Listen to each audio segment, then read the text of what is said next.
Monday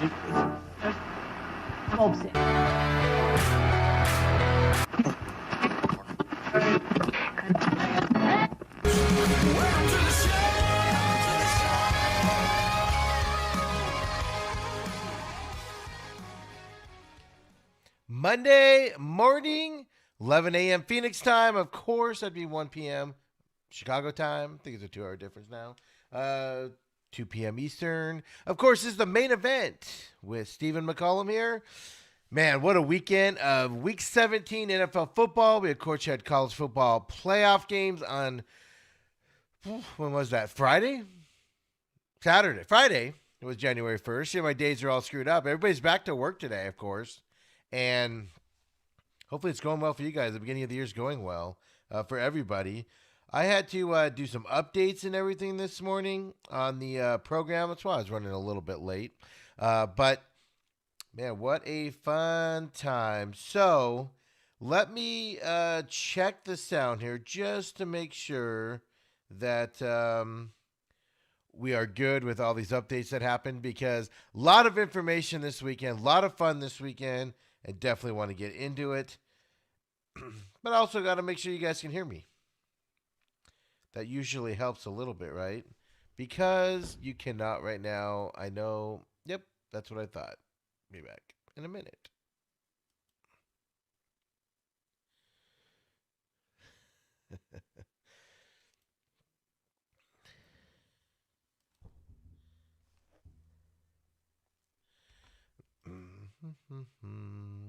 So those of you on Twitter, I'm not going to stop the Twitter feed. You guys are going to see me, how I messed up here. An intern just texted and said, you're not on Facebook. And I know why, because I messed up. So we're going to start all over again. Y'all get to see the warts and everything as we go. So let's start over again.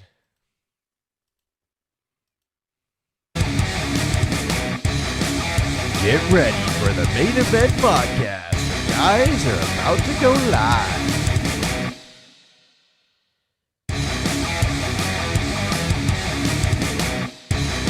Get ready for the main event podcast. The guys are about to go live.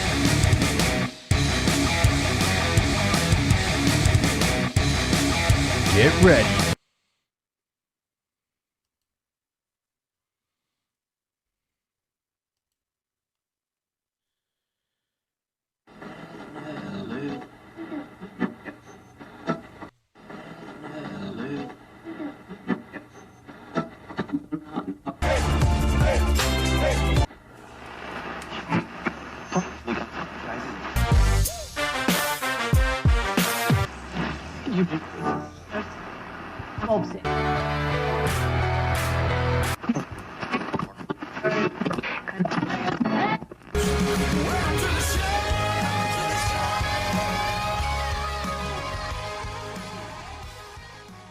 All right, Monday morning, about 11 in the morning here, Phoenix time. Of course, that's 1 p.m. Chicago, 2 p.m. Eastern. If my math is right, it's Monday morning. After a long holiday weekend, those of you watching on Twitter, I know a couple of you do that out there, you got to see me mess up my intro and everything. And see the beginning of the show start over again. I'm just going to leave that out there. Like I said, we show warts and all. For those of you on Facebook, thanks for joining in. Of course, live. We'll have this out on all the podcast systems here in a bit. Tons of news this weekend. Tons of things happening. You know, Week 17 of the NFL. College football playoff games happened. One game went exactly as expected. The other game did not, of course. And props to Ohio State for pulling that game out. Not a lot of people gave them credit to. And quite frankly, they dominated the game and looked really good doing so. What does that mean for next Monday night against Alabama? Well, good luck to you. That's all I can say on that. We'll, of course, talk about that when we get into Friday's show. And even Monday's show. We'll probably talk about that even more on Monday on the podcast. Because, of course, we're back to Monday and Friday will be our podcast days. Wednesday night, of course, 6 to 8 p.m. is the radio show on 1580 The Fanatic. So, on the podcast. Because, of course, we're back to... I had to do a bunch of updates this morning, so I have to check everything, make sure everything is fluid and running properly, make sure everything sounds good. Apparently, first of the year means updates for everything that we use to get this show up and running. And today was the day that all of them happened as we went through it, right? Like, holy cow. It's a little shocker when you get to the office in the morning and just update after update after update after update. Then you get done with the updates, and it's like, we have some more updates. And it's like, all right, let's do some more updates then as we go. But let's get into a couple things before we get into college football playoffs. And, of course, we'll finish up the show talking all NFL football. We, of course, are watching all the firings of NFL today, Black Friday, who's staying on board. We already have a bunch of those announcements. We'll talk about that. And, of course, anything breaks, we'll update on that as we go. Big time exciting times if you're an aspiring head coach in the NFL, because you have some good teams to go to. We'll talk about that when we get to that as well. But first, let's touch on the NBA here. Suns, of course, had a big game last night against the Clippers. They played Utah and Denver. We'll talk about that. But one thing you got to talk about when this happens, because it happens so rarely in the NBA, you have to talk about it. You absolutely have to talk about it. You cannot not talk about it. I'm trying to phrase that. Like, you have to talk about it, not talk about it, talk about it, not talk about it. Last night, I believe against Portland Trailblazers, if I remember correctly, Golden State Warriors star standout Steph Curry just does something very casually. 62 points last night. That's a lot of points. And at one point during that Sunday night football game last night, I was on Twitter and, watching everybody call me Hot Take Steve and stuff like that, which I don't get at all, because I have a rational thought process. I'm a fan, but I'm not a fan in the sense of like some of y'all are, where y'all, live and die by everything. I'm not that fan at all. Cardinals game went on. It was disappointing. And, all right, time to turn the page. This is what needs to improve. This wasn't need to improve, and I move on with my day. I don't get mad. I don't get angry. So it's just funny. So I was dealing with all that. I see that Steph Curry has 50 points. All right, cool. That's a lot of points there, too. And a little bit later, it comes out, he ends up scoring 62 total. So, just amazing feat. Don't see it very often. So you have to at least talk about it, right? It'd be derelict of duty not to talk about it. Great time. And here's what Steph Curry had to say about it after the game. There's nothing really needed to be said before tonight, and there's nothing I need to say afterward. It's just, like I said, I got a lot left in the tank, and just thankful to God that I'm healthy and able to be back out there playing and enjoying the game that I love, and surprising myself from time to time. So it's pretty awesome to kind of have a night like this, obviously get the win and see where it goes from here. So Steph Curry, says all the right things afterwards. A lot of people I know have written him off as kind of just too old, played too much basketball, injury prone. Well, he showed last night, and his press conference afterwards shows that, hey, even sometimes he surprises himself as he goes through. So obviously that's something you got to talk about when it happens, because it's so rare. It is unbelievable.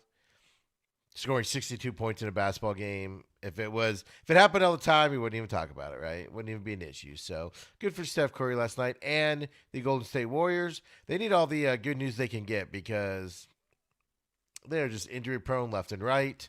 Team on top there for 4 or 5 years, and just been at the bottom last year, and lots of injuries this year.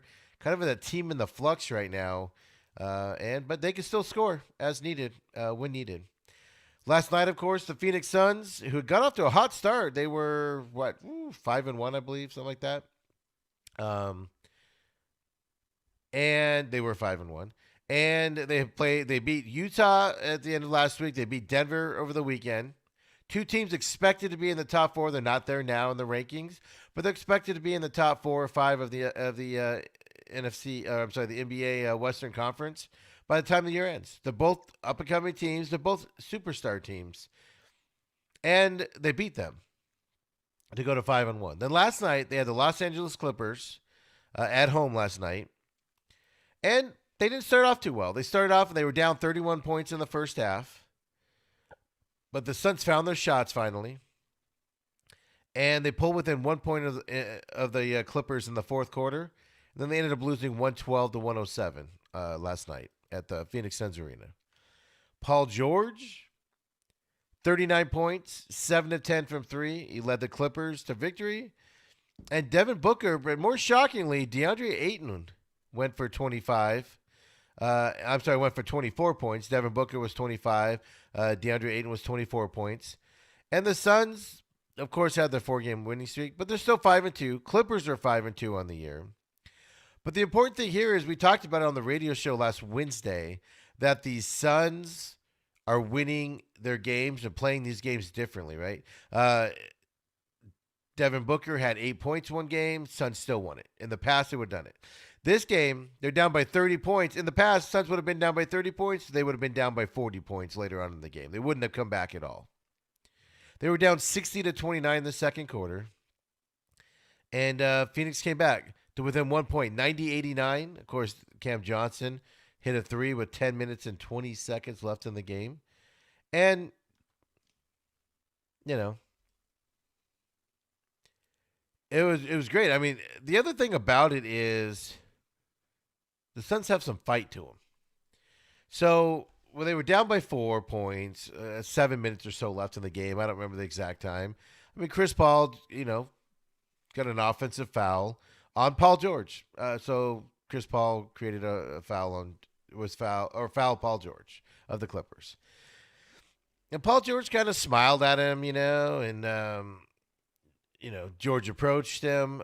Chris Paul reacted. They exchanged words. And right after that, Devin Booker was right there to defend Chris Paul.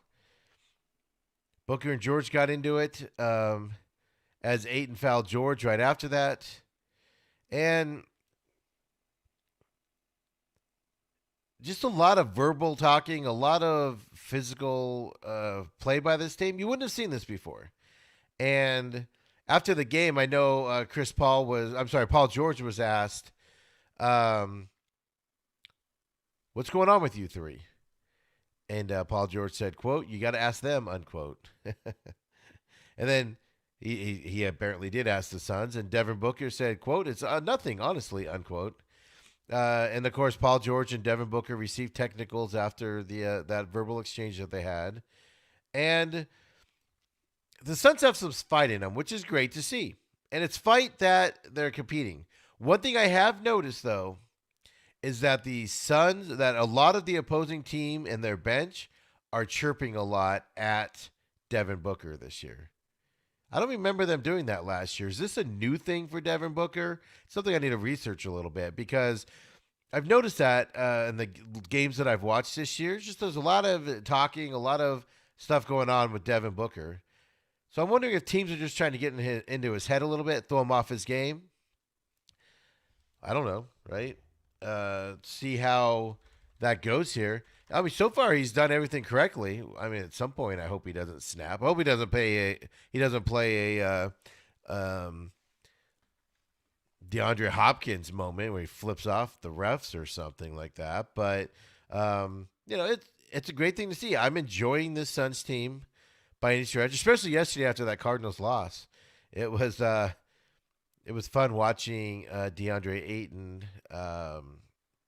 Watching the Suns, DeAndre Ayton, Devin Booker kind of play the Clippers there, even though they were down early on. It was fun to watch, no doubt about it.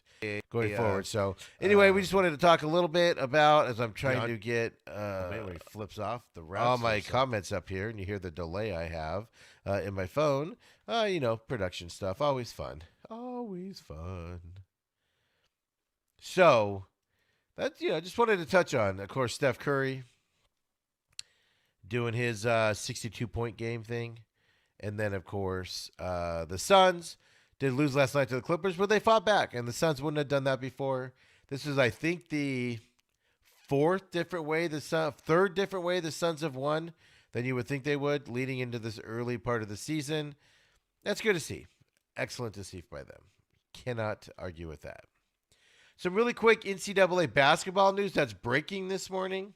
What a morning to break NCAA basketball news, right? College football playoffs going on. You had NFL Week 17 yesterday. NBA's raring right now. And NCAA basketball comes out and makes kind of a big announcement. It's almost like they wanted to hide it or something as they announce it here. But here's the deal. The NCAA tournament is going to be held entirely in Indiana this year. They obviously don't want teams moving around at all. But basically, the place I saw it first was CBS Sports came out and said, sources tell CBS Sports the NCAA tournament will use these venues to host the 2021 men's tournament. Baker's Life Fieldhouse, of course, that's Indianapolis. Hickle Fieldhouse, Indiana Farmers Coliseum, Mackey Arena, Assembly Hall, and Lucas Oil Stadium will have 2 courts there. But there'll only be 1 game at Lucas Oil at a time. I'm assuming that's because so they can switch courts for COVID reasons. Play on one court, switch to the other court, type of the thing, right? So the Indiana Convention Center will house practices for the NCAA tournament. Sources said there could be as many as 20 courts there, and basically, Horizon League, IUP, UI, Purdue, Butler, Ball State, Indiana are all going to be the hosts of the stadium there, of the games. So everything in Indiana, everything close to Indianapolis. One thing I don't understand in life, and I get basketball is huge in Indiana, but one thing I just don't understand in life is why I know they're based there, but why is everything based out of Indianapolis? It's just ridiculous. I don't understand. I don't understand why they do that at all. So, the NCAA tournament, as of now, is getting ready to go. They cannot have NCAA. I mean, they've made no bones about it. Canceling the tournament last year was devastating to the NCAA and these programs. $375 million loss there. They did announce that Selection Sunday is still scheduled for March 14th, and the Final Four is set to be held April 3rd and April 5th at Lucas Oil Stadium in Indianapolis.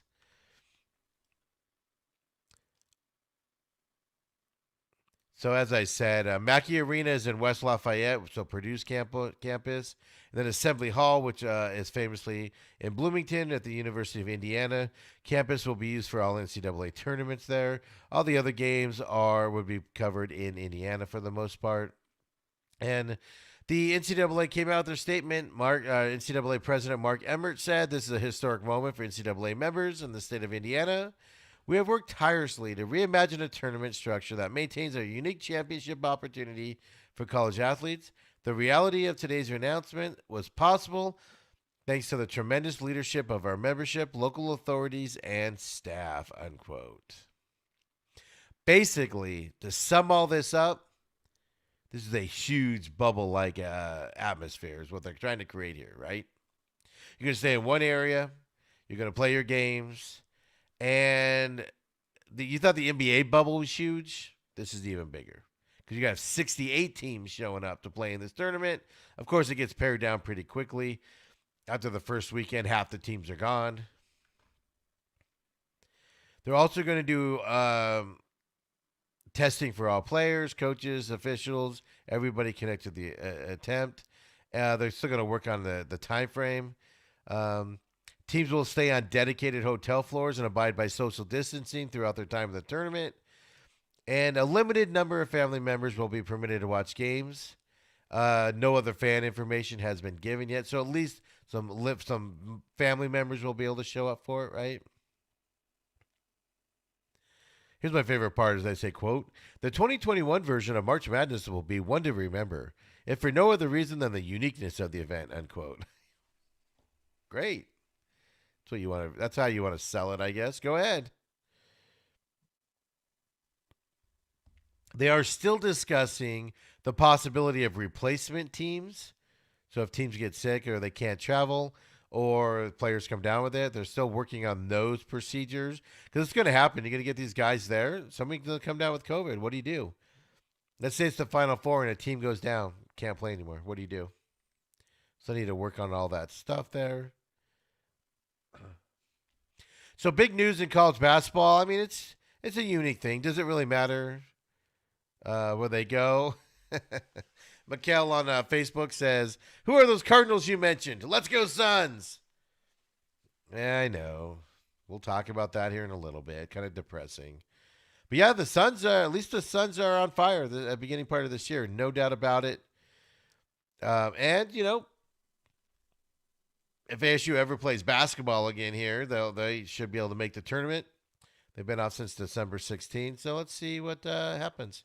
But just interesting thing that they announced today for the NCAA tournament. Kind of fascinated by it as we go. So on Friday, of course, we had the college football playoff semifinal games. The Rose Bowl that was in Texas, right? It's confusing how where that game was played and that fun stuff. Alabama, Notre Dame. We talked about this at length on Thursday night, the New Year's Eve special edition show of the main event. And I mean, I was just looking, you know me, guys, right? I was trying to find a positive way to spin this, to how Notre Dame can stay in this game, how Notre Dame can win this game. I couldn't find one. Most of y'all couldn't find one. Nobody could find one. I saw some people try to find them, but nobody could find one. Notre Dame gets blown out in these types of games routinely ever since there's been in the BCS or a national championship playoff series. And Notre Dame went, and Notre Dame did what Notre Dame does, right? No doubt about it. It's kind of a snooze fest. I was seeing on Twitter, I was at the racetrack when the game started, about halfway through the first quarter. I had it on, but I was kind of doing a couple things. And a couple of people were tweeting already, like halfway through the first quarter, saying, "Oh, what do I do now that this game is over?" Of course, Alabama won the game 31-14. Dominating effort by Alabama. They're the best team in the college football, no doubt about it. But afterwards, this is what is driving me nuts. We talked about this before on last week's Monday show. Brian Kelly is on this mission to insist they belong in these playoffs, even though they get constantly blow out.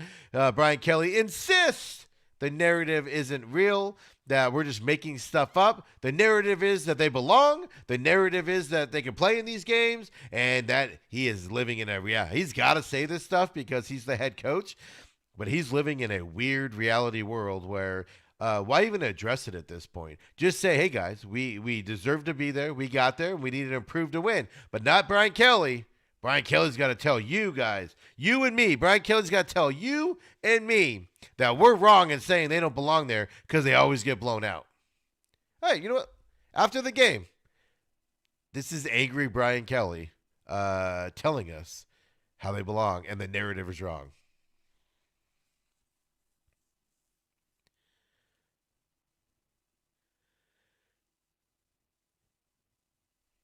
If he starts talking. Let's see if we can get this working here.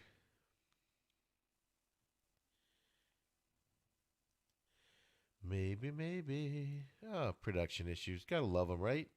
It's Monday on the new year. It worked inside my my testing before. But trust me, guys, he's not happy. You guys believe me? just look at his stance there. He's not happy just with his just the way he's sitting there. You could tell he's not excited to be there. He knows the questions that are coming. He knew in that first quarter of that game the questions that were going to be coming when he shows up to the press conference afterwards. He knows. He knew it. We all knew it. We were all thinking the same thing. That Brian Kelly does not deserve to be there. No, it's not going to work for me. So awesome. Gotta love production stuff. But he's angry. You guys are just going to have to trust me on that one. Huh. Got to love that deal. Let's see here. Let me just see if I can fix it really quick. I know, don't you love doing production on the show? You guys are killing me. Can you guys hear that?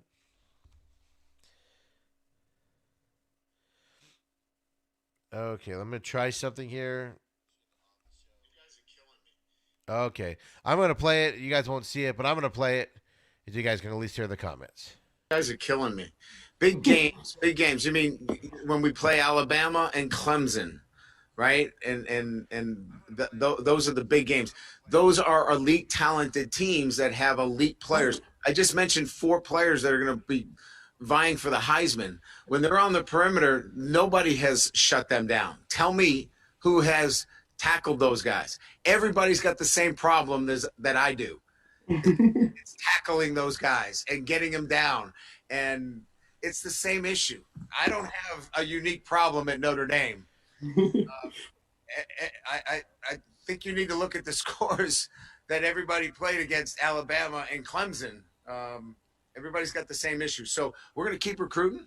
We're going to keep getting back here. And everybody can keep saying, Notre Dame's not good enough. Well, you know what? You're going to have a problem because we're going to keep winning games. We're going to keep getting back here, and we're going to break through. And then I am going to be terrible to be at a press conference with.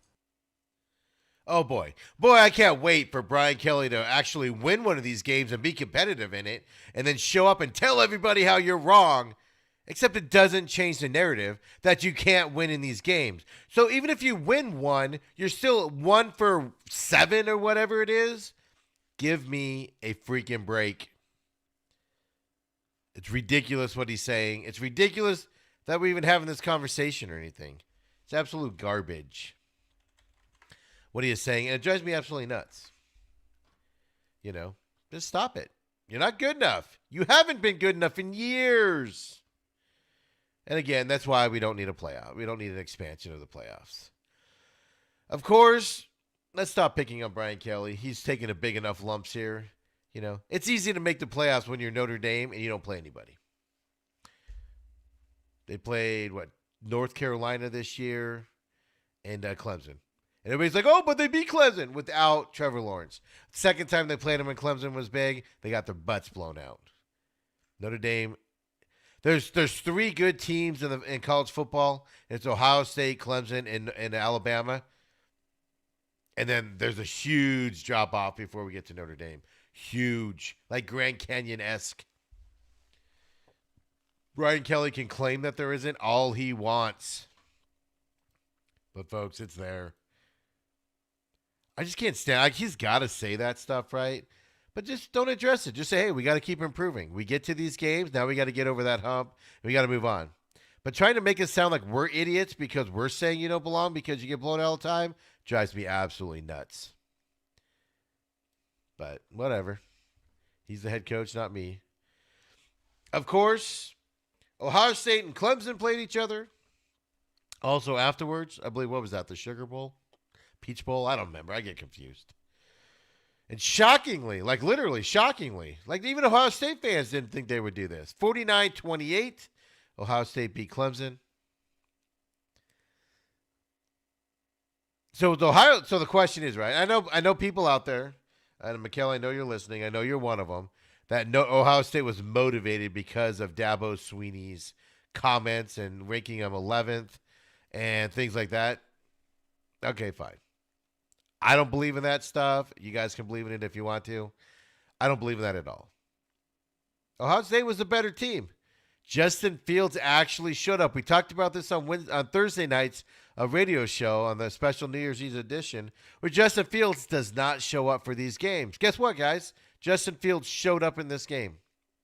Ohio State did something they hadn't done before, and they showed up in a big game. And they dominated, and they won. Did Clemson have a bad day, or is Ohio State that good? I don't know the answer to that. But Ohio State won. Now what are they going to get motivated for? Because Nick Saban ain't going to put anything out there for bulletin board material. So does that mean Ohio State's going to have an excuse now? Oh, they weren't motivated because Nick Saban didn't say anything bad about them. Nick Saban didn't rake them low. So Alabama just beat them. I've been saying it all year long and these last couple of weeks. It doesn't matter who the other teams are. Alabama's the best team. Clemson was the second best team. Upsets can happen. Don't get me wrong. But if you guys tell me that you picked Ohio State to beat Clemson, you're lying to me. Even Ohio State fans were like, oh, I hope we can do this. So next up, next Monday night, January 11th, Ohio State versus Alabama. I mean, just my initial, we'll do the picks on this. Next Monday's show, actually, we'll do picks on it. We'll do all that. Me and Mikkel will finish out our picks against, head-to-head picks against each other, college football, next week. I have a feeling we're both going to pick the same team to win, but we still got to do it professionally on board. But my initial reaction is that nobody's beating Alabama this year. Even if Clemson, who I thought was the number one team, best team in the country, I don't think they were beating Alabama this year. I don't think anybody's beating Alabama this year. They're that good. Alabama didn't even play that great against Notre Dame, and they still destroyed them.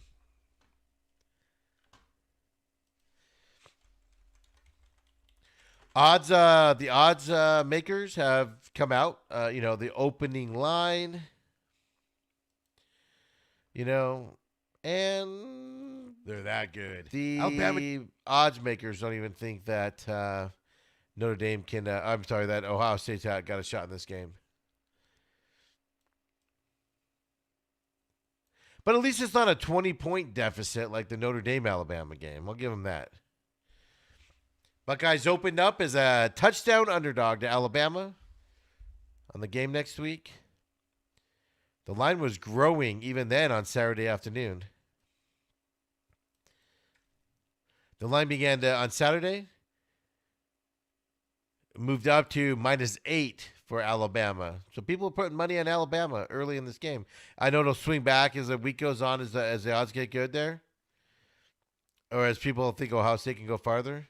We don't even know if Justin Fields is going to be able to play. It's one thing to get injured and mess up your ribs like he so obviously did on that big hit. It's one thing to have that adrenaline, get a shot in that one. It's another thing a week later to have those injuries still going. Black and blue, hard to breathe all week. So it's a whole nother deal a week later when your body's healing from it than being in the moment and it happening and getting shot up, all that good stuff. We don't even know how Justin Fields is going to play. We don't even know how good he's going to be, right? Or what his condition's going to be. Alabama has been favored in 79 consecutive games and 151 of its past 152 overall games entering this championship game. The over-under for this game, if this is your type of thing, is 76. It's the highest total for a championship game in the BCS and college football playoff areas. I think that's ridiculous. I think one team's going to score a lot. I think another team's not. Just my initial gut reaction. I don't think Ohio State's going to put up a ton of points. For Ohio State to win this game, they need to keep it close. And by keeping it close, it just means they don't let Alabama score a lot. And I haven't looked into the matchup at all. I'll be doing that this week. But I'm just these are initial reactions that I have right now. Keep in mind also that Notre Dame did cover the spread. It was a 20-point closing spread, I think it was, and Notre Dame did clear it.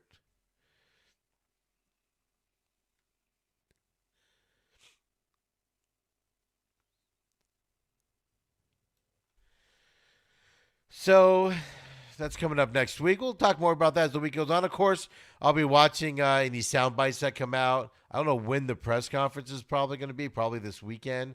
So I probably won't make the Wednesday night radio show. Won't be ready for that, most likely. But we'll keep our eye on it. Next Monday, we'll talk about it. Absolutely. On Friday, we'll probably talk about it, have some stuff. Others, so keep in mind, that's coming up. College football season's rapidly ending here. Next Monday night. Of course, there's a few bowl games in the time frame in between. I mean, we can talk about the Fiesta Bowl if you guys want to. I mean, Iowa State played Oregon. Oregon, of course, 2-loss Oregon, beat undefeated SC in the Pac-12 championship game to win the Pac-12 as a 2-loss team. They were the third or fourth best team in the conference. No shocker, they went and lost to Iowa State. Just makes the Pac-12 look even more foolish, but whatever. Some other college football news. There's a lot of coaches being moved around. We talked about firings already. And this one wasn't a shocker of a firing. I think it was time. They were trying to get rid of Tom Herman there at Texas. And, of course, Sam Ellington, the Texas quarterback, has now declared for the draft. But if you're going to fire your coach, get a coach that's an upgrade. That's always my philosophy. If you're not going to upgrade your coach, then don't get rid of the guy you got. Of course, we're going to talk about a lot of firings here in a minute when we get to the NFL. But Texas Longhorns, a huge payout to Tom Herman and his coaching staff, something like $50 million, 5-0, getting paid out for him not to coach there anymore. And who does Alabama hire immediately? Alabama Crimson Tide offensive coordinator Steve Sarkisian as his new head coach. So those of you that don't know Steve Sarkisian's history, you go, Lane Kiffin was offensive coordinator at Alabama, and he got a new head coaching job. This is what they do. So 5 hours roughly after the school unexpectedly fired Tom Herman. Like I said, they were looking for an excuse to get rid of him, but they're going to hire the right guy. They were going to do it if they had somebody better to go in there.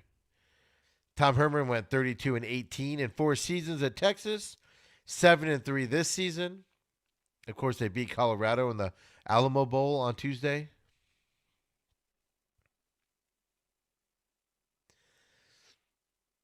They hired Steve Sarkisian, and we'll get to his history here in a minute. What is Texas doing? Texas wasn't a great school. They were a better than average school until Mac Brown got there and they won that championship. And then he had to go because he started sucking after that. And Texas is just mired as this better than average school. Nothing special, nothing not special. They think they're special, but they're not. And these hirings show that they're not. This is a paragraph I'm going to read from here on this ESPN article. Sarkisian, who won the Broyles Award for top assistant in the FBS, said he, quote, made a commitment, unquote, to Alabama coach Nick Saban and would remain with the number 1 Crimson Tide through the College Football Playoff National Championship presented by AT&T against number 3 Ohio State on January 11th. What a paragraph. Yeah, Lane Kiffin promised that too, and that was famously deal where Lane Kiffin ends up getting fired and replaced, in the middle of the playoffs. Big distraction for Alabama. I believe they lost the game that year too. Sarkisian says, this is a unique and compelling opportunity to lead this storied program to the next level, competing once again amongst the best in college football.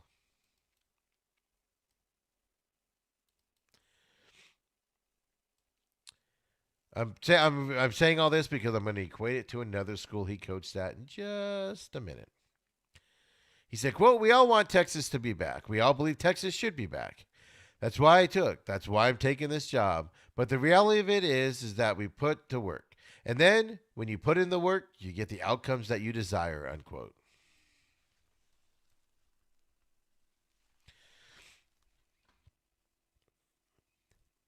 Sarkisian, who's making $2.5 million per season on Saban's staff, he declined to interview with Auburn when they were looking for a head coach and turned down Colorado's head coaching job last year.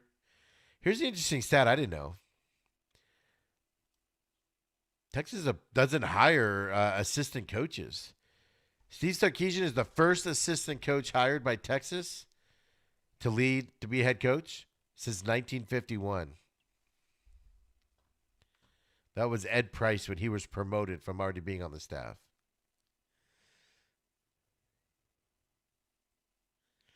They didn't say any contract terms or anything, but the reason why I said all that about Steve Sarkisian is, of course, Steve Sarkisian was USC's quarterback coach back in 2006 when Vince Young, of course, led the upset against the Trojans in the BCS National Championship game at the Rose Bowl. So he was on the other side.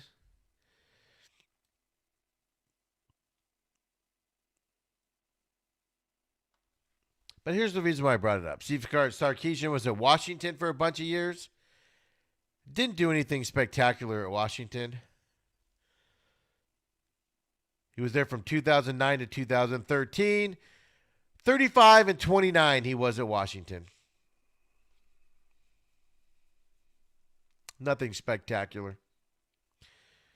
Then he leaves and he gets hired by Southern California, the Trojans. Remember how he said he's happy to be back at a big program like Texas? Need to get Texas back to where they were. I'll bet you if we looked it up, he said the same things about SC. Went 12-6 at SC. 7-5 in the conference. He was fired 5 games into the 2015 season. Alcohol problems, I do believe it was. Steve Sarkisian wasn't a good head coach in Washington or SC. SC is a high-powered, high-profile coaching job. So is Texas. He couldn't handle SC. How's he going to handle Texas? Sure, years have gone by. He's been at Alabama. He doesn't take the heat at Alabama. You know who takes the heat at Alabama? Saban. Now he's going into another high-profile program.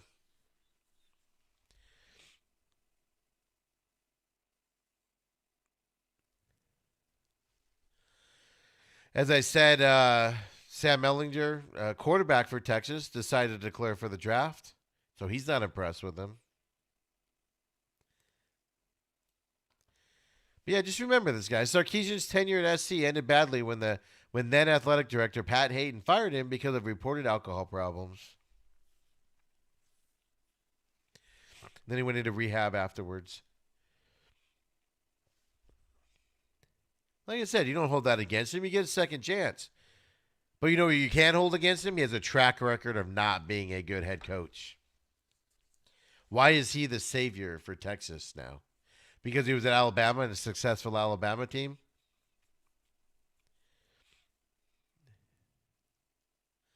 Of course, he also was the offensive coordinator for the Atlanta Falcons in 2017 and 2018 before he went back to Alabama when Lane Kiffin left, I believe.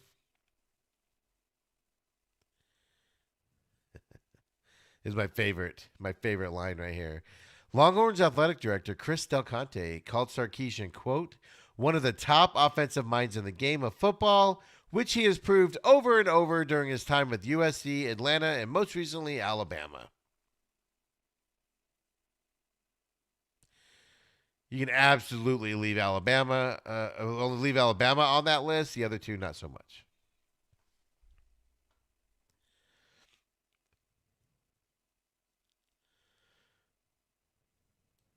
So, I don't understand it. I don't understand what these high-profile programs are doing. But you know what? It's your program. Do whatever you want. It just baffles me. My point is Texas, that's probably the best name that Texas could get. You know, there's the rumors that they're flirting with Urban Myers, and he turned him down. Texas isn't the high-profile school you think it is. If they're getting Steve Sarkisian as their head coach, and he was their best option. But anyway, enough of that. Enough of that fun stuff.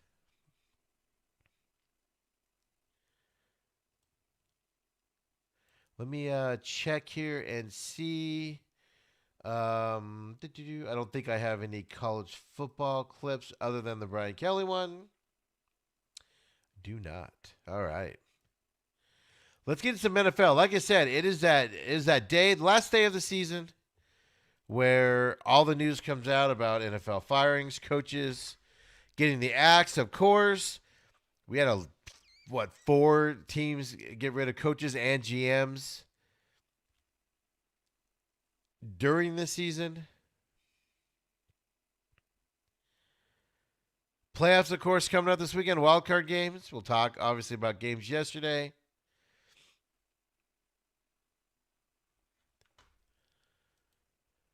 But announced so far this morning, no shocker here. We did a big game where we talked about who's getting fired and who's going to be kept.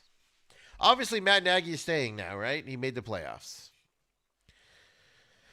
We haven't heard anything about Vikings Mike Zimmer yet. I say he's going to stay. Their Wilkes are going to, the owner of the Vikings is going to give him another opportunity just because of the year it was this year. And quite frankly, they started to improve as the season went on after that horrendous start. But who was let go? Not shockingly, Adam Gase this morning. Stories were last week. I played it on the radio show on Wednesday night where all these people are saying he has been told. He's like, I haven't been told anything. Doug Marrone, not shockingly, I said he was going to be let go. I predicted that earlier in the season. He has to be let go. Unfortunately, he struggled as a head coach. But, of course, he had a good season 2 years ago in Jacksonville. But that team is devoid of talent. With the number one pick coming in, you need a head coach that can work with them and somebody that brings in a culture change to the program. So Doug Marrone was let go by the Jacksonville Jaguars this morning. Not a shocker to me, but some people are surprised by it. Anthony Lynn this morning, Los Angeles Chargers head coach, not invited back. A lot of stories since that's happened about Jim Harbaugh vacationing in California right now. Why does anybody vacation in California right now? There's nothing open. But Anthony Lynn no longer with the Chargers. Will Harbaugh end up there? He's just signing his extension, or he was offered an extension, I believe a 5-year deal in Michigan. Hasn't signed it yet. Maybe this is what he's waiting for. One coach that was kind of on the list, I thought they'd give him another year. I said they'd give him another year unless the turmoil and strife in the locker room, and more importantly, if Joe Burrow doesn't like him. But Zach Taylor from the Bengals, it was announced today, is coming back with the Bengals.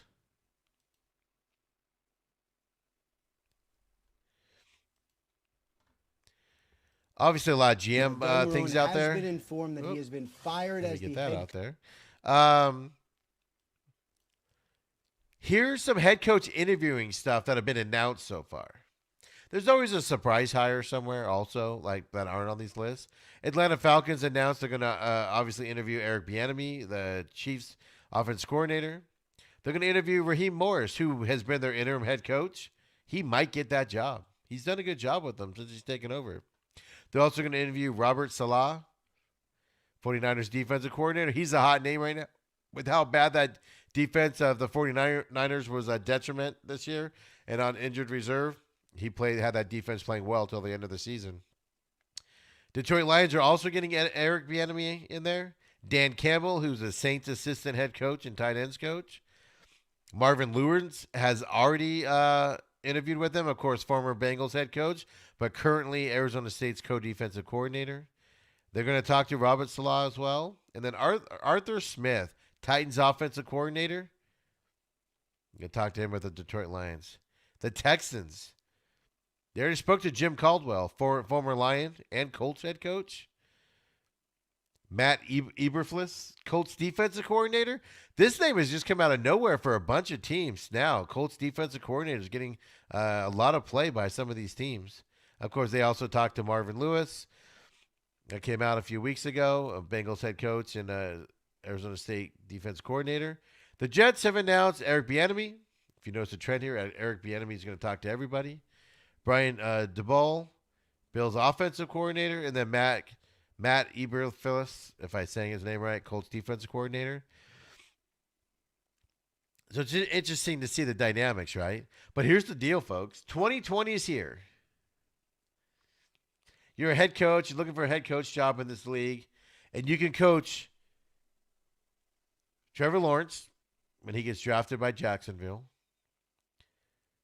You can coach, even then, Sam Darnold of the Jets, who with some coaching can be improvement.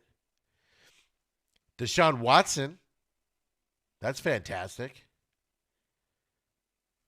Or Justin Herbert of the Chargers, young star future of this league, a quarterback. What a time to be looking for head coaches in the NFL and where these head coaches can land. The hardest thing to find in the NFL is quarterbacks. We have 4 teams that have good, promising quarterbacks and young. That's great. Man, what a time. What a time to pick and choose your team. Here's the difference, though. The Houston Texans, they have the number 3 pick. Well, no, they don't. Miami does because they traded that pick for Larry Tunsil.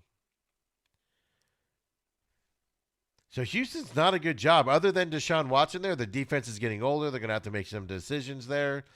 Houston's a rebuilding team with no draft picks or anything to rebuild with.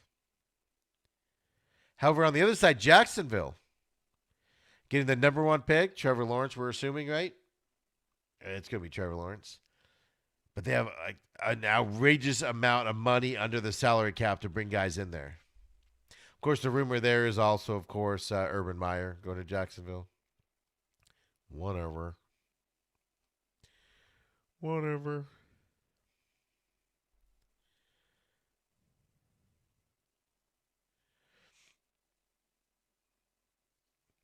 So, a lot of changes coming up here. I haven't seen anything else here. Let's take a look and make sure nobody else has been fired. I think this is going to be most of the firings. You know, really quick, let me look up who all I had on the list from Wednesday night because I feel like I'm forgetting somebody. I'm sorry, Thursday night's New Year's show. So we had Adam Gase, gone. Doug Marrone, gone. Matt Nagy, Bears, he's going to be retained now. He made the playoffs. Oh, Doug Peterson, forgot about him. I think he's coming back for another season. Carson Wentz is going to be kind of deemed the deal, especially with the improvements they had. I know last night there was some controversial stuff done where he pulled Jalen Hurts out, caused a lot of stir in the league about, competitive balance, they can compete in this game, blah, blah, blah, whatever. I think he's coming back for another year, and they're going to do something with Carson Wentz. Vic Fangio, we haven't heard about that at all yet. I think he's going to come back for another season. So I don't know when we'll hear on that. We should hear about that soon. The longer it goes, I think the more he's coming back. Anthony Lynn's been let go already. Like I said, Mike Zimmer, I said he's coming back as well. They had a good end of the season. Plus, he has that contract extension that actually kicks in next year. So he's got 2 more years of that new contract extension. And I think the excuse there is the 2020 COVID. They had that great rookie, Jefferson, as the receiver. The problem that I have with Zimmer is he's a defensive guy in his defense, and he came out and said his defense is the worst thing ever. So I would be shocked if Zimmer goes, but at the same time, I don't think he will be. I think they're going to hang on to him for stability for another season. And then, of course, I did say also that a possibility would be Zach Taylor, but he's coming back. They've already announced that. I feel like this day was loosened up a little bit because they got rid of so many coaches during the season. Kind of took the fun out of today for all of us. Doing on that, right? I know it always sounds weird when we're all rooting for, firings. Fire him! Of course, after yesterday's Cardinals game, everybody's, mad. They want everybody fired on the Cardinals, all that good stuff. The standard fan reaction to these things is fire the coach, fire the GM, fire everybody, get a new owner. Right?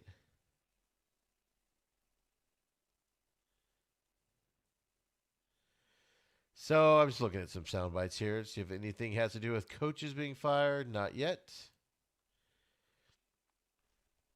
Let's get into Sam Darnold and his comments on Adam Gase being fired.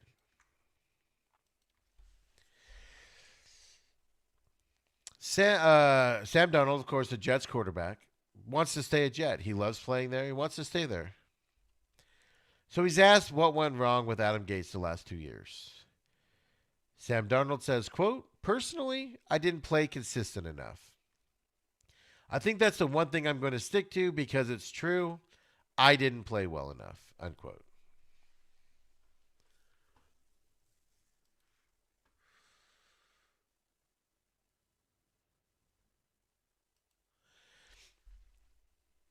I don't know how to put this succinctly enough, but Sam Darnold's acting like a kid when his parents get divorced and he blames himself. Sam Darnold, you haven't been coached the last couple years. Yeah, you've regressed. That's on you, and you haven't improved. But you also haven't been coached. Your teams have gone backwards. They've gotten you zero help on the team. That's cool. You're taking the bullet for your head coach that just got fired. But wow, maybe just keep your mouth shut. It's time for him to go. Time to go.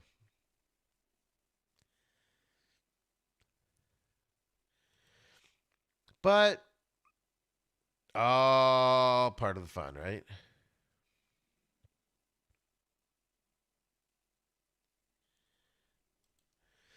I just don't, just let it go. I don't know. I don't know what else to say. I'm just fiberglass. I know you want to take it because you didn't play well enough for your coach to stick around. You probably liked the guy for some reason. Nobody else does, but you probably did. He let you do what you wanted. But it's time for him to go. He wasn't a very good head coach. So let's get into things we learned from Sunday's game. A lot of stuff happened yesterday. A lot of stuff. It's leading to some good matchups this weekend as well. Steelers-Browns. Early morning game yesterday. Browns needed a win to stay in the playoff hunt. Steelers started Mason Rudolph, benched a lot of players to play. Browns entered the season 11-5. They beat the Steelers yesterday. Good for the Cleveland Brown fan. You finally get something to cheer on. But don't get excited about it because it's going to end pretty quickly.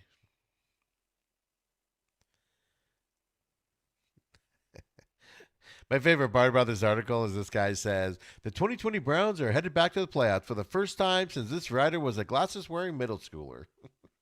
He doesn't tell us. He doesn't tell us the time frame. He just equates it to him. That's great.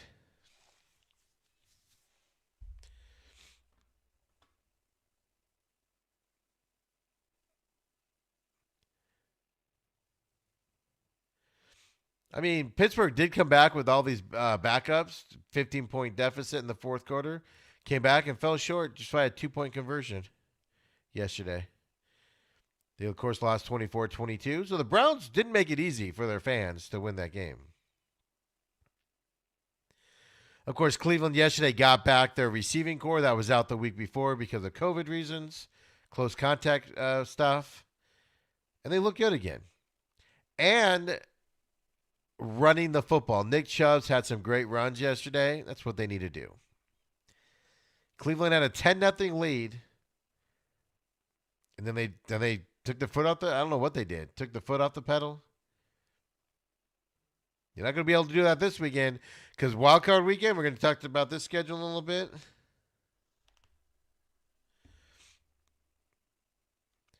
And they play again this weekend for wildcard weekend.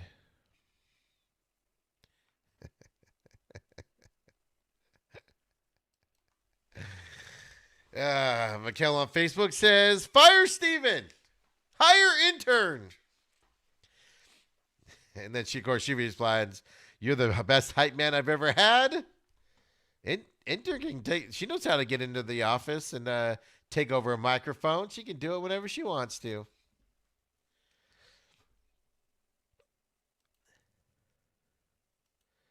It just cracks me up. Everybody wants to fire everybody, when things don't go the right way,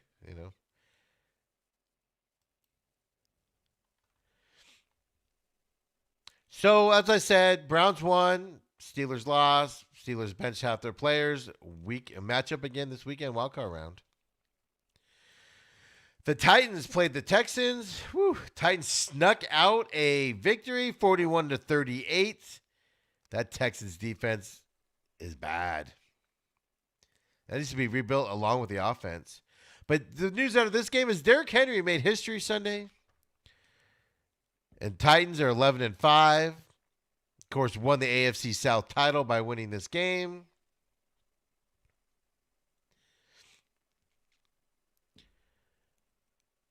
We'll get to Derrick Henry here in just a minute. I mean, this is a back-and-forth game. For these teams here, Ryan Tannehill scored the game-winning touchdown, even though Derrick Henry had a great day.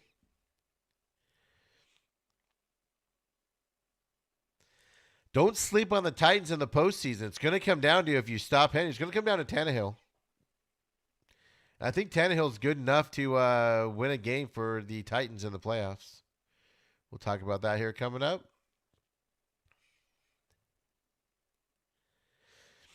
But Derrick Henry became the first rusher to break 2,000 yards in a season since Adrian Peterson did it in 2012. And he's the second Titan to reach that 2,000-yard milestone, of course, was Titans runner and also came to the Arizona Cardinals for a while, Chris Johnson. He did it there in 2009. Titans are going to line up and just try to punch you in the face. If they're able to do it, they're going to win. If they're not, they won't.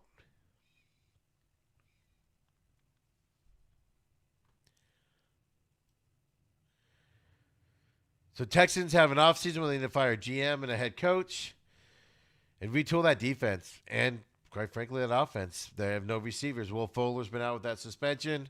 Deshaun Watson's young, electable. But they have no draft picks. Trade it all away. It's going to be hard to rebuild in that situation. It's going to be a long rebuilding process for the Texans. Of course, last night, Sunday Night Football. We're going to talk about this game first. Actually, you know what? This is what I like about Derrick Henry. Let me go back to this game real quick. Derrick Henry runs for 2,000 yards on the season, dominating fashion, and then this is what he says after the game. To be a part of this team, be a part of this organization, be teammates with the guys on this team. They're my brothers. Great accomplishment, for us collectively, and just glad that we was able to, finish with a W in the division, be able to keep playing. Got shaky at the end, but we all stuck together and was able to get it done. I just think that's great, man. The guy dominates the game, dominates the season, and then he says that. Just humble, just wants to go out there and do more work. Fantastic. I loved it. I love it. But as I said last night, we're going to skip ahead to this because, of course, the Giants beat the Cowboys earlier in the day. Then Washington played the Eagles. Washington wins. They're in the playoffs. They win the division. What a great story. I love this Washington football team story. Alex Smith, how can you not root for him? Chase Young's one of the best defensive linemen in the league. Going to win Defensive Rookie of the Year. Fantastic story. Ron Rivera fought cancer, had to get IVs at halftime all throughout the year, was going to cancer treatments, and then still coaching the team. I don't know how you don't root for this story. Washington football team ends up winning this game 20-14. Of course, the NFC East cannot go out without being weird. Wasn't a very fun game to watch. I know what was that, Wednesday or Thursday night on the radio shows? I gave this reason why this game should be watched. And I'm so sorry I did that. This game was bad.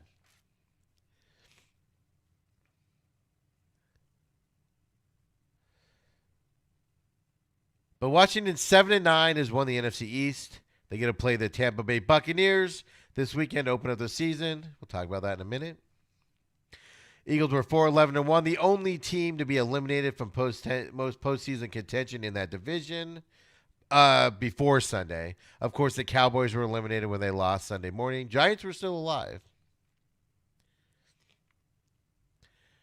Washington had 2 turnovers, 248 yards of offense only.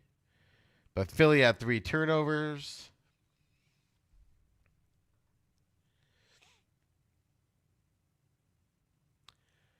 Down 17-14. This is the controversy with 2 minutes to play in the third quarter.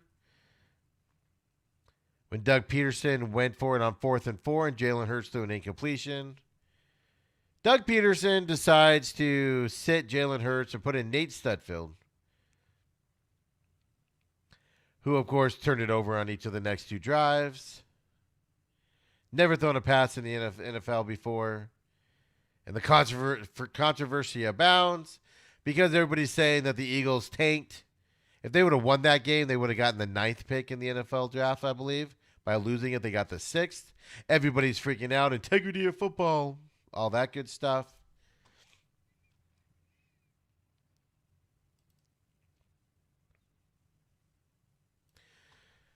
I mean, national people are flipping out. All these other people are flipping out.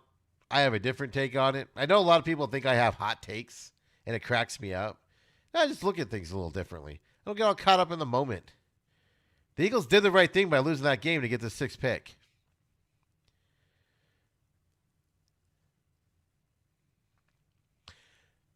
I mean, what are they going to do with Carson Wentz? If they wanted to lose, they could have played Carson Wentz yesterday. He would have lost the game for him. But pulling Carson Wentz or Jalen Hurts in that situation, what is that going to do for him moving into this offseason, right?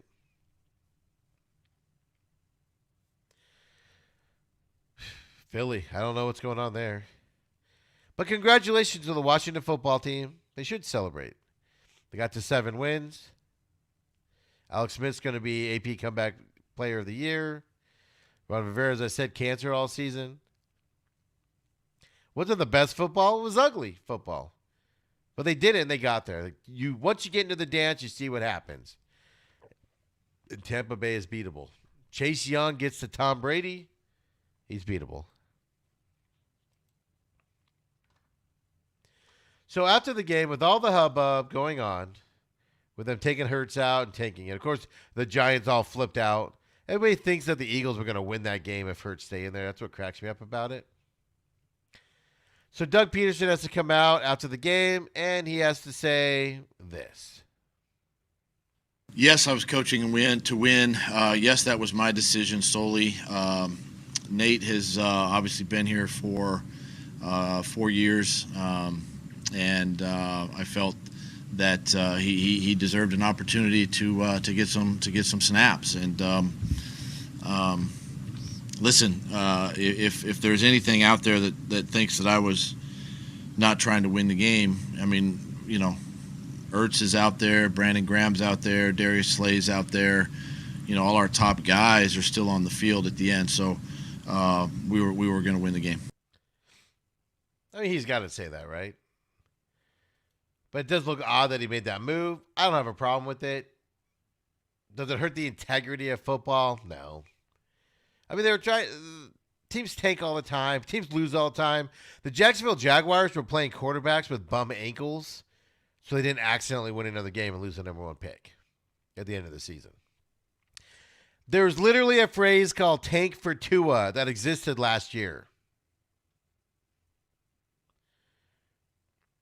Eagles were out of it. 9th pick or 6th pick. You want that 6th pick.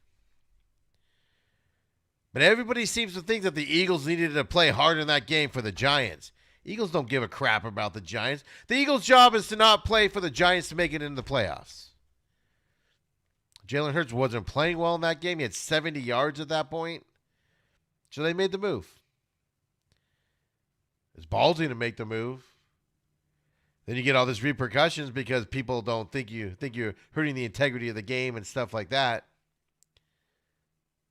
But get over it. Washington's a better story for the NFL anyway than the Giants are. Alex Smith, Ron Rivera, Chase Young, way better story than the Giants would be. It's just hilarious watching people flip out on Twitter. Some of the news that came out on this before this game also was Carson Wentz is going to ask to be traded. And the story coming out is that his relationship with Doug Peterson has been unrepairable. I don't know what the word is. I'll let this reporter tell you all about that question here. But he was asked about it in his post-game conference. Because my standing is either Peterson or Wentz has to go. There's something in that relationship that isn't going to work, and they need to make a move. And if they cut Wentz, it's $66 million worth of dead money. They're not cutting him. If they trade him, it's $33 million of dead money. For a team that has a lot of free agents and a lot of rebuilding and a lot of injuries they got to deal with. So let's listen to Peterson on his relationship with Wentz after the reports that Wentz is saying it's unrepairable. Doug, in the report specifically, it said that your relationship with Carson is fractured beyond repair. Curious from your vantage point how you view your relationship with Wentz right now. I don't understand, again, where these are coming from. My relationship with Carson has been good. You know, it's been professional. It's we've communicated, you know, over the last month of the season. Listen, I know he's frustrated. He was the starter, and I get that, and that's understandable. But I have so much confidence in him and myself that we can work on the things we need to work on and get it done. So he's still exuding that there's hope. I mean, he's got to do that, even if he doesn't like him or whatnot, because there's a good chance he's coming back if Peterson's coming back. I think there needs to be a separation between the two. But how do you do that and make sense? I don't know. Is Jalen Hurts the right guy for that Eagles team now that they benched him in the third quarter? That adds those questions to it.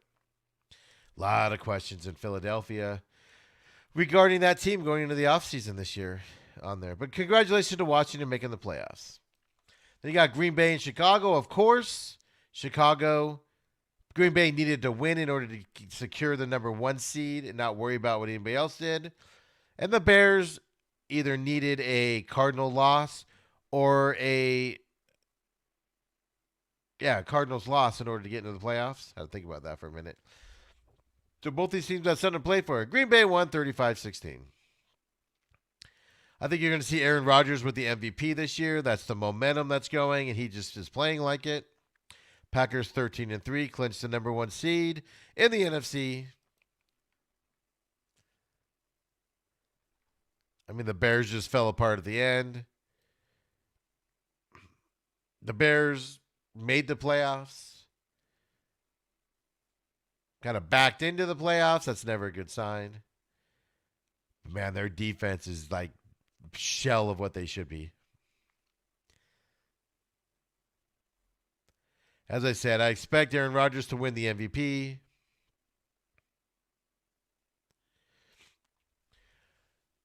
So the Bears make the playoffs this weekend. We'll get into that here in a bit. Green Bay gets the bye in the NFC, which is huge for them.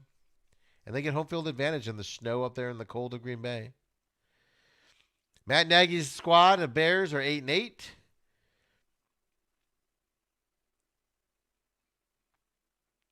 So same record as the Cardinals, but they get in because of tiebreakers.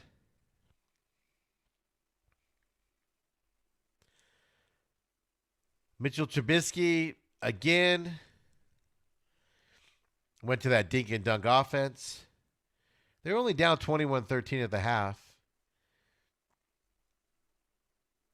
But then they couldn't do anything in the second half. And you got to score against Aaron Rodgers or you're not going to be able to stay in the game. That's exactly what happened. The Bears went 1-5 in the red zone.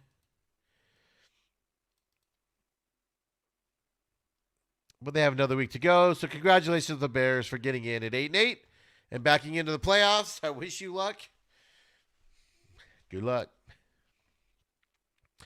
Of course, the game everybody around Phoenix was watching. Cardinals, Rams. Rams won 18-7. Rams starting quarterback John Wolford's first plays in the NFL ever. Threw an ugly interception to begin the game, basically. Cardinals scored right after that. Take a 7-0 lead, and then he settled in and looked good. He ran the ball really well also. But he made some really good throws in the second half to keep the game out of reach for the Cardinals.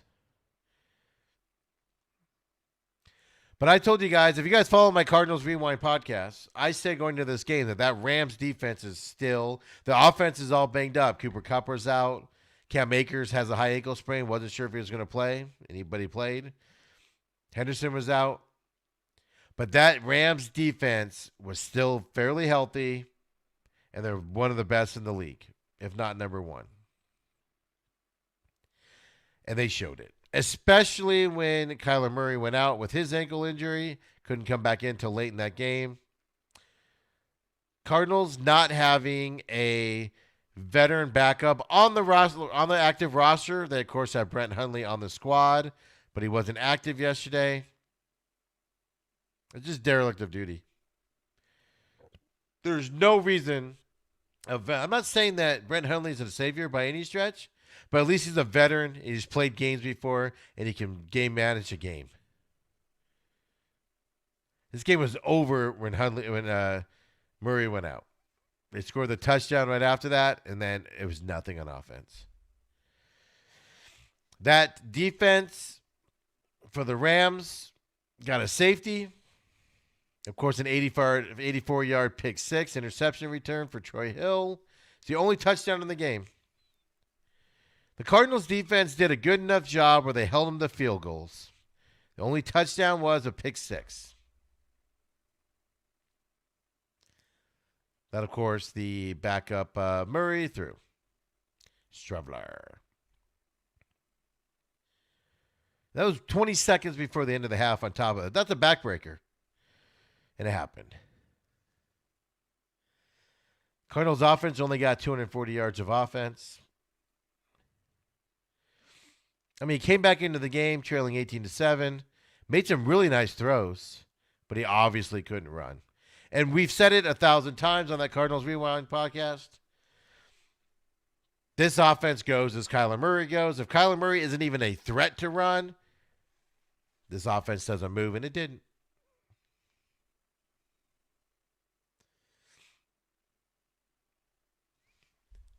Of course, a field goal attempt was blocked that they needed. Just a disappointing end of the season for the Cardinals. A lot of places. So I'll be recording my end of the season where I'll be reviewing this game and then talk about some offseason stuff coming up. On the Cardinals, I'll be recording that. I'm going to try to have it out tomorrow, Tuesday. If not, then definitely Wednesday morning. I want to get into some season stats on the year because there's some good things happening for this Cardinals team.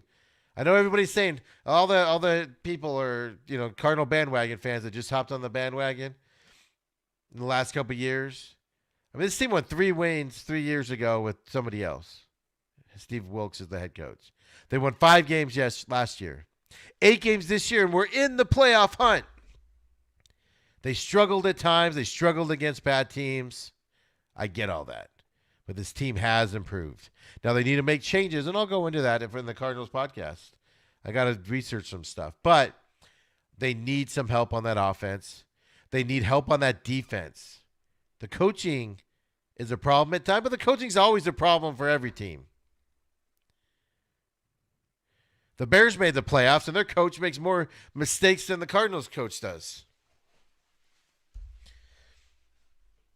So I'll be working on that and everything. But the Rams make the playoffs. We'll talk about their matchup here in a minute. And, of course, the Cardinals go home on the season. Jaguars played the Colts. Kind of a payback game for the Colts. Colts needed a win to get to the playoffs. And they do. They've avenged their week 1 loss to the Jaguars. 28-14. Colts finished 11-5.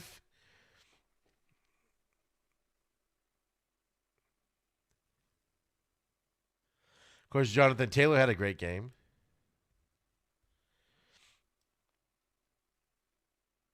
Of course, today the Jaguars, who finished the season 1-15, fired Doug Marrone, number 1 pick coming up. They couldn't do anything on offense. The Jaguars had was able to. They had some moments yesterday where if they would have converted them, they would have been successful.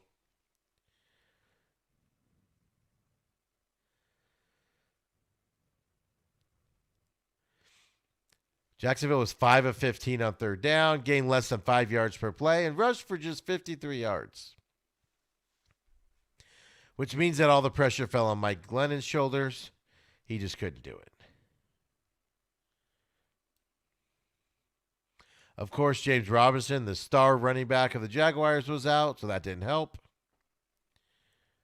But Colts get back in the playoffs. We'll talk about their matchup this weekend. Woo, it's a doozy against a team that I think is going to be a challenge in the playoffs.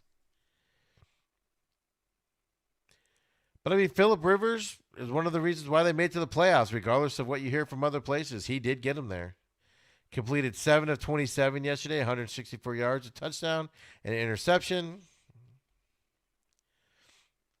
I mean, Rivers is a stopgap. They need to find somebody else, but he got them to the playoffs, along with that defense.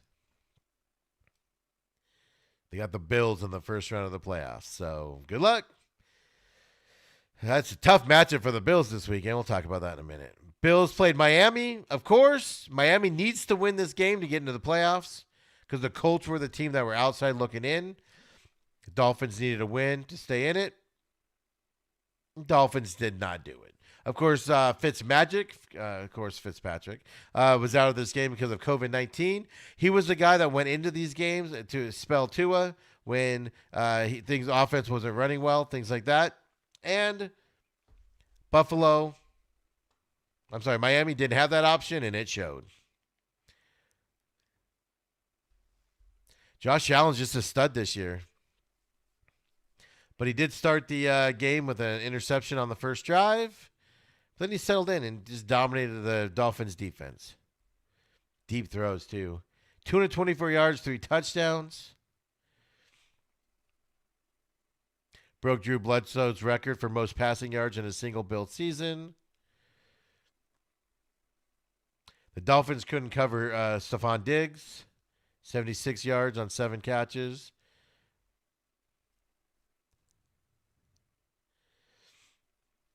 For a team that needed a win to make the playoffs, the Dolphins came out flat. Again, another young team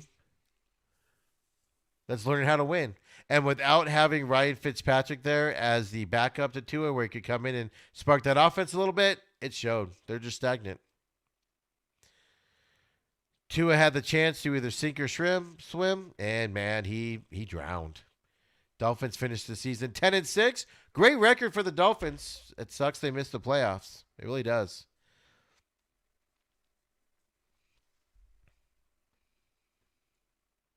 Tua struggled in this game as a young guy. But the Bills are one of the best 2 teams in the whole NFL, I think. But man, that Dolphins defense picked the wrong day to not show up. But the Bills had something to do with that. But the other side of it is that the Josh Allen gets benched at one point, right? Because they're going to the playoffs. But Matt Barkley came in and kept the Bills' onslaught for the deep throws keep going. So Dolphins are right there, 10-6 on the season. Come back next year. Ravens were the other team that had a win to get into the playoffs. They played the Bengals. They won 38-3. The Ravens are a team nobody wants to play in the playoffs. Of course, they famously last year got the number 1 seed and then lost immediately to the Titans. It looked bad doing it. The Ravens have been playing really well these last few weeks, so they're going to be good next week. I don't know. But the Ravens won 38-3 and get into the playoffs for a team that was down and out of a lot of the seasons. Of course, the Bengals, we talked about that. Zach, their head coach.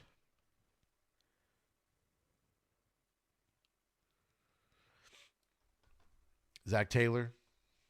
I had to think there for a minute. Going to be back for another year. They'll get Joe Burrow back next year, healthy.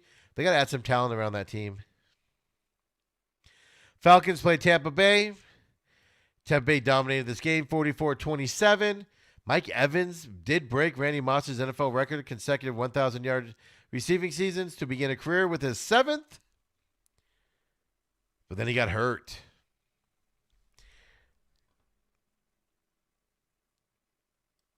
After the game, they said it just looked like a hyperextended knee, and he should be able to go this weekend, but we'll see. Of course, the Buccaneers are 11-5, have the 5 seed, playing Washington this weekend in the playoffs.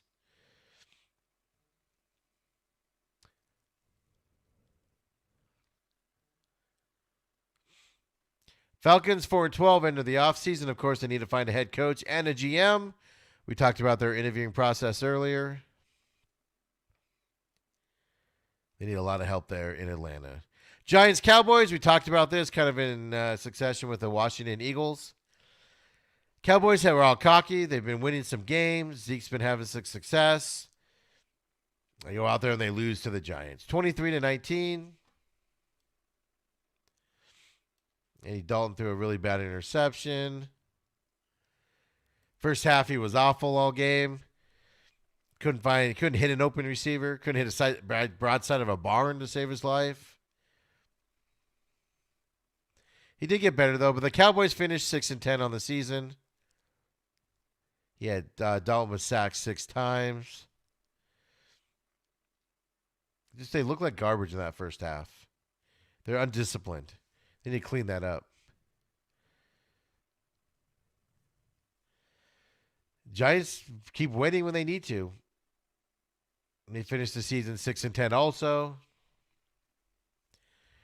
They both needed a win to keep their playoffs alive, hopes alive in case Washington lost. And the Giants showed up and did it. The Giants got there. But they're both going home. 6-10 season. It's awful. Really quick, going back to the Dolphins game real quick here. I should have played this earlier. I apologize. But remember I was saying that Tua was there to sink or swim. He didn't have Ryan Fitzpatrick to kind of bail him out this time. This is what Brian Flores, the head coach of the Dolphins, had to say about that in the postgame. We didn't play well as a team. We didn't coach it well. We didn't play well. So we're not going to sit here I'm not going to sit here and put it on one player. It's a team effort. We got to block them better. We got to catch the football. We got to tackle better. We got to do a better job in the kicking game. I mean, there's a lot of things here, and that includes Tua. He's got to play better as well. So, but everyone's part of that. All right. I mean, look, he's a first-year player, missed a few, first time in the league. He's going to have issues. I don't think it would be fair to blame Tua, but when the lights were bright, he struggled a little bit there. Next game, Seattle, San Francisco. Seattle needed a win to try to have hopes if Green Bay lost for that first round bye. Of course, Green Bay did not lose. Either did the Saints. 26-23, Seattle beats the 49ers. DK Metcalf in this game broke a 35-year-old record held by Steve Largent for single-season receiving yards, finishing the game with 1,303 yards on the year. He caught that ball in his first catch, but he didn't do anything after that. It was only 3 catches for 21 yards. Tyler Lockett set a franchise record for his 95th reception of the season. He ended up with a even 100. Of course, the 100 catch was the most important one because it was a reception with 2:20 left and a touchdown for them to take the lead.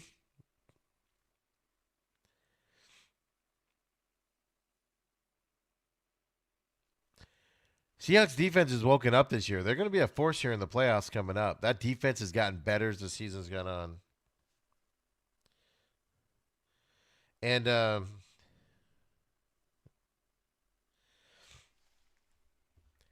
offense, though, is streaky. It wasn't very good the first, 3 quarters, and then woke up in the fourth quarter. They had 3 fourth quarter touchdowns. San Francisco, of course, finishes the season 6-10. And they led 9-6 entering the fourth quarter. And then Seattle just dominated. Seattle cannot have their offense be that bad and expect to win in the playoffs. Chargers at Chiefs, of course, Anthony Lynn's last game. Chiefs have the number 1 seed all sewed up. No threat there. Chargers beat the Chiefs 38-21 with a lot of players being rested. Herbert going to win Offensive Rookie of the Year, I'm pretty sure, with how well he's played. And he's going to be a great quarterback for some new head coach.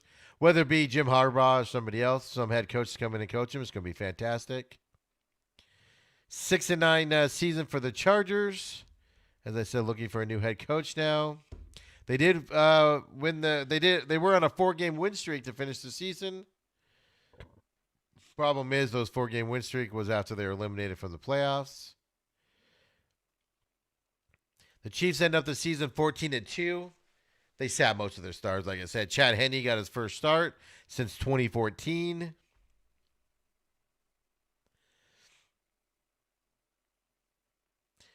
The Chiefs just explosive plays. They weren't in this game yesterday. They were trying to win it, but they were also just trying to get out of this game to make it to the playoffs.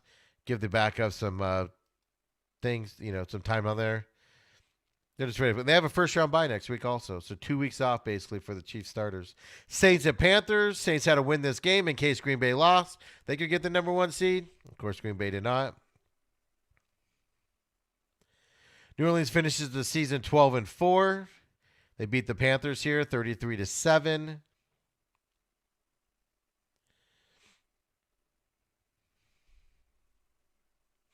Of course, the Saints running back crew. Every Saints running back was out of this game because of close contact stuff for the running backs.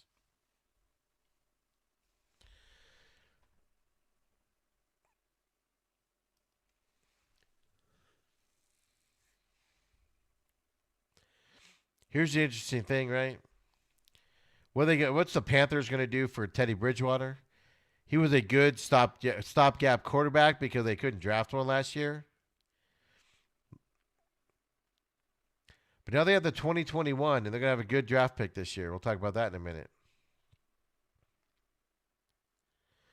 They need to bring in a quarterback. Bridgewater will be back, but give him some competition next year. And, of course, the Panthers went 5-11 this year. With Bridgewater being healthy. But they also were missing McCaffrey for most of the season. He needs to come back healthy. He's been injured a lot this year. But don't be shocked if they don't get a backup quarterback, a young quarterback from this draft with their high draft pick this year to learn from Bridgewater and be the future of that team. The Jets play the Patriots, of course. 28-14, Patriots won. Cam Newton might have been his final game in Patriots. He did. Cam Newton did set the franchise's mark for most rushing yards by a quarterback in a season. Of course, it was 592. Tom Brady never ran the football, is my point. Very rarely. The Jets won 2 games this year, finished 2-14. And then, of course, Adam Gase was fired this morning. They had the number 2 overall draft pick this year. You see what they do. Vikings-Lions. Vikings won this game barely, 37-35. Of course, the Vikings were helped with a horrible roughing the passer call against Kirk Cousins by the Lions defense. Those calls drive me nuts. That's inexcusable for an NFL ref to make that call. Is Matt Stafford going to be back with the Lions next year? Cousins threw for 405 yards and 3 touchdowns. Stafford threw for 3 touchdowns as well and had 293 yards of offense. A few drops by his team. I mean, Adrian Peterson's 35 years old. He got 63 yards on 7 carries. Of course, Dalvin Cook was out of this game, unfortunately dealing with his father's death back in Miami. So the Vikings saw Alexander Madison for the first time. 95 yards and a touchdown on 21 carries. Justin Jefferson, we talked about. He's the only other person in the running for Offensive Rookie of the Year, next with Justin Herbert. I mean, he basically broke the Super Bowl era rookie record for receiving yards. Caught 9 passes for 133 yards against the Lions. Season-ending performance given even $1,400 1,400 yards on the year. Of course, beat Anquan Bolden back in 2003 for the Cardinals. So it's going to see, is Matthew Stafford going to come back to the Lions? Who are the Lions going to hire as a GM and a head coach? Is Zimmer coming back for the Vikings? I think he will be. A lot of choice, a lot of decisions in this game. Raiders-Broncos. 2 teams out of the playoffs here as well. Is Vic Fangio going to stay as the Broncos head coach, or is he going to get a 3rd year? I think he's going to get a 3rd year. Raiders have some problems, but they were competitive this year. They ended up winning this game 32-31. Turnovers were everywhere early in this game. Vegas finishes 8-8 on the year. They had 2 interceptions and 2 lost fumbles. Darren Waller, though, catching the Darren Waller continues to be a stud tight end for this Raiders team. He catches the game-winning touchdown.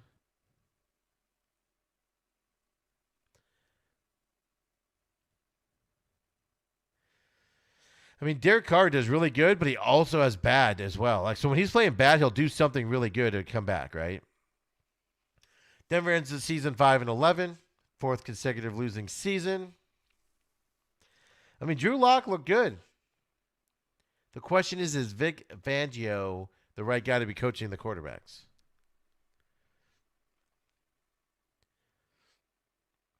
Of course, you got Jerry Jeudy, star running receiver there. When they get healthy next year on defense, their defense is still going to be good.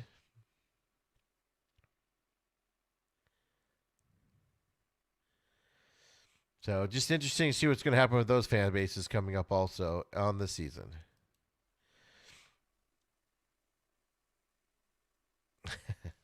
And yes, Miguel, on the Facebook live feed there, he says, are you going to talk about next year's opponents on the rewind? Looks a lot tougher than this season. Yeah, actually, I was going to. So the story behind that for that Cardinals rewind is I was telling the intern, like, I'm going to go do my, if it's a season ending, I'm going to do it last night. I was going to record it last night and just get it out there and then do another season later. But I also want to get post-game comments. You know, I want to get next day's press conference stuff on there because a lot of that goes into the factors on what to talk about on that. But, yeah, now that the schedules come out, well, the teams they're playing have come out. I was kind of surprised by some of the teams they're playing. And I'm going to talk a little bit about it. It's going to be a good wrap-up to the season. We're not going to go through every game. I have the podcast for that. But we're going to go through and see things that we need to see improve. Things that, in order to be successful next year. Things we want to see. I want to see happen in the offseason. And some of the things that I've been told by like for you, Mikkel, and some other people have said they want to see from the Cardinals. One thing that you're not going to get is you're not going to say they need to fire the defensive coach or the offensive coach for the Cardinals. I don't think that's necessary. But do they need a personnel person to help them improve on players? Absolutely. Absolutely. So we'll get that all in there. Absolutely. Going. Really quick on the 5-game pick'em. Woo, what a way to finish up the regular season. And we get into playoff time. We'll be picking during the playoffs as well. Adam this week, 4-1. Only one he missed was Dallas. Kaler, 2-3. Womp womp. Worst record of the weekend goes to Kaler. He lost with Dallas, Miami, and Arizona. Izzy, 3-2 on the weekend. He lost with Dallas and Arizona. The one time he picked Arizona and they lose. I, of course, went 3-2 on the weekend. Lost on Dallas and the Cardinals. So Adam has been on fire these last couple of weeks. We'll get the playoffs going this week as well as we preview next week's games. On the All Access crew, of course, Miguel. What happened, man? 3-2 on the weekend. Missed on Dallas and the Cardinals. Intern, quit picking so well, man. 4-1. Quit it. Knock it off. Of course, lost on the Cardinals. Boo.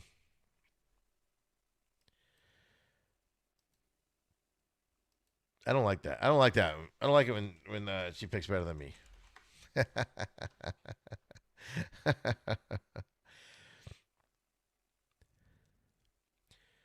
Really quick, one thing that just came out, I'm just looking to see if anybody else has been fired or told they're going to keep. I just saw Deshaun Watson was asked about his new coach situation, and he said, quote, the Texans need, quote, a culture shift. Absolutely. He said, quote, we just need new energy. We just need new discipline. We need new structure. We need a leader so we can follow that leader as players. That's what we need. Kid's smart, man. I like him. I like Deshaun Watson. It's exactly what they need. So, no other news has come out. Like I said, Zimmer, I'm sure we'll hear over the next couple of days. Fangio, I'm sure we'll hear over the next couple of days. I expect them both to get another season as well going into it.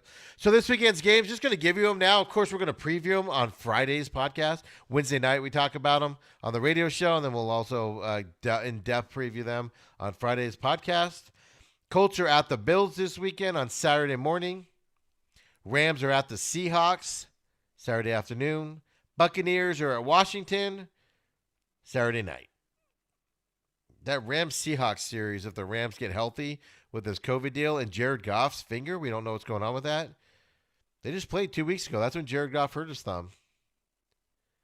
That'd be interesting. Colts-Bills, though, Saturday morning, 11:05 a.m. Phoenix time. That's going to be a fantastic game. I'm looking forward to that because the Bills, I think the Bills are going to go far in this playoff. So we'll see. You got to win this one to go far, right? On Sunday morning, 11:05 a.m., Ravens at the Titans. This is going to be a heck of a game. Which Ravens team's going to show up, and quite frankly, which Titans team's going to show up? Both teams are 11-5 on the season. Then the midday game, snoozer. This is where you can take your nap. Bears at the Saints. It's not even going to be close, I don't think. Saints are going to dominate that one. We'll have our predictions out later on. And then, of course, that night, Browns at the Steelers again, facing each other. Of course, this time the Steelers will have all their starters and main players back. So, great weekend of wildcard football. Just looking at the schedule, I like the I see your guys' comments. Looking at the schedule, there's some good games this weekend. There's only one where I'm kind of like, and that's the Bears-Saints game. Other than that, I think there's some good matchups to line up here. So on the Facebook live feed, Mikhail said, all right, intern, way to go. Beat Steven. And then, of course, Autumn, intern, comes back and says, you should be used to getting me. Wait, let me start over. You should be getting used to me picking better than you by now. Wait until the totals come out. Woo-wee. Woo-wee.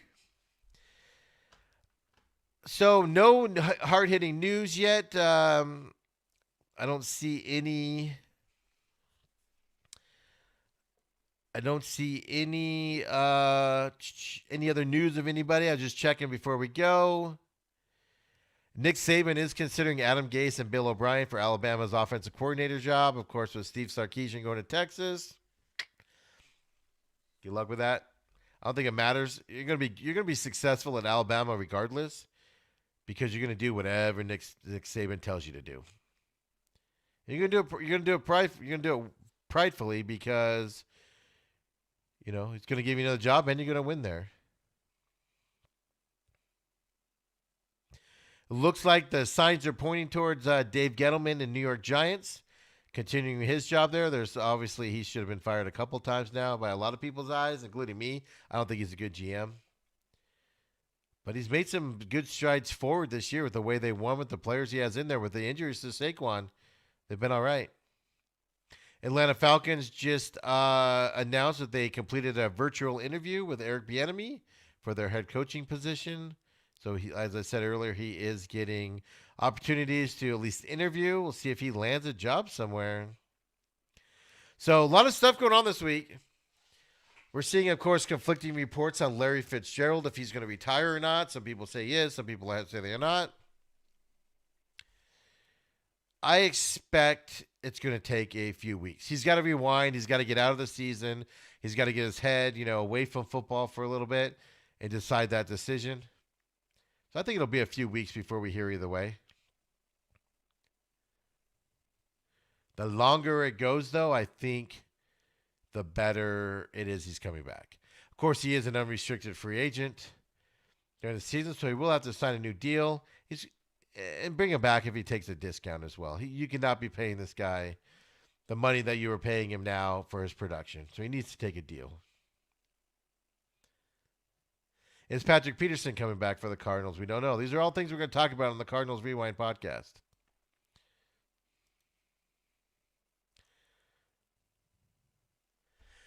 Well, guys, I appreciate everybody listening, of course, to the Main Event Podcast here. I'm Stephen McCollum, every Monday and Friday mornings, and, of course, Wednesday night, the radio show. So join me. Let's talk some sports, right? Always a good time. I'll get this up on podcast form here for everybody. shortly. But of course, you can follow me at SMAC500, SMAC500. And of course, at the Main Event Pods, where we post all the show notes, show stuff, sports articles, things that I find interesting, or things I refer to when I talk about on the podcast, and that fun stuff. So appreciate everybody watching. See y'all Wednesday night, and of course on Friday. Guys, all have a good day.